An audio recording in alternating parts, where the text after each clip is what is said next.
County in southeastern Wisconsin until 7 p.m.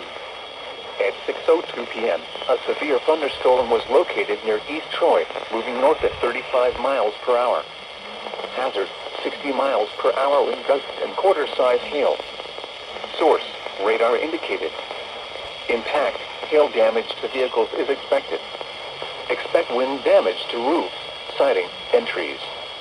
Locations impacted include Waukesha, New Berlin, Menominee Falls, Pewaukee, Sussex, Elkhorn, Heartland, Mucklenago, Delafield, East Troy, Wales, Ocauchee Lake, Lisbon, Vernon, Ottawa, Merton, Dousman, North Prairie, Big Bend, and Lannon.